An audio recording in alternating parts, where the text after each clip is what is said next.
Hi, Nick speaking, and welcome to my look at my Necron Pylon.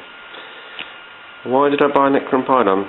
Well, a long time ago when I only did Necrons, I was a bit of a fanatic and I just wanted to buy whatever I could. I had everything else and the only thing left to buy was a Pylon. Didn't really know anything about it. Went to games day once and decided to part with my 85 quid. And this is what I got.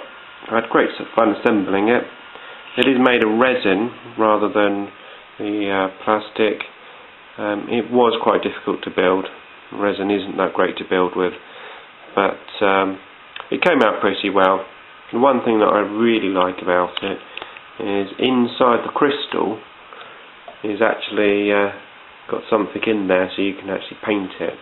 I'm just going to stop the camera and get a bit closer so that hopefully it will focus in on that. There you go. You can see it's all painted inside there. I think that's a really nice feature. Obviously that's the same crystal as on a monolith, but there's nothing inside that one. I think that's really good. Love that bit. And the model itself is quite movable, so you can rotate it around this way. And does that as well. It does go right the way round the arc if you want it to, like so. In terms of gameplay, well, when I bought it, the only rules that were available were the rules in Chapter Approved. Some of you may remember Chapter Approved.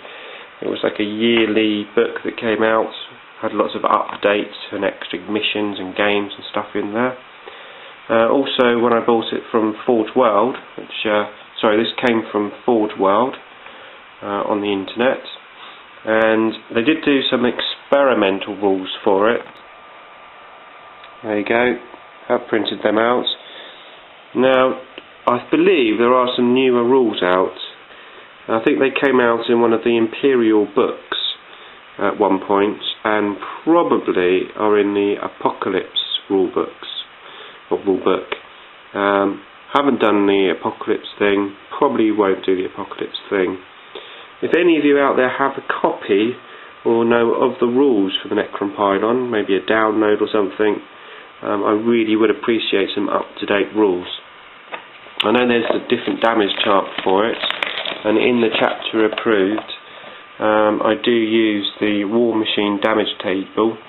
It's a bit out of date though now because it's got the glancing and penetrating hit. When I play it I use the penetrating hit and -2 from it, like in the 5th edition rules, but I'm sure that's probably wrong. As I said, this is quite out of date, but that's what I use at the moment. Not that I use it very often, just a few times.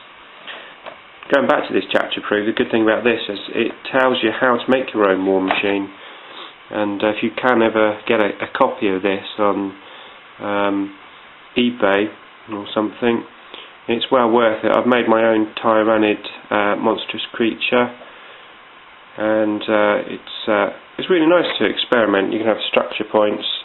You obviously start paying your points. Just trying to find it. Oh, we go. There we go. There's a few monstrous creatures there. And you don't have to have expensive ones. I mean, I made my own creature, and it was about 200 points. You can have it really weak, just for fun. Obviously, you can spend hundreds of points on it if you want to. The Necron Pylon is 420 points. Wow, according to the paperwork that I've got, anyway. So that is my Necron Pylon. Any comments, or as I said, if anyone does have any rules that are available to me, that would be really useful. I don't really want to buy the Apocalypse. I don't even know if it's in there. So if somebody has that and can let me know, that would be fantastic.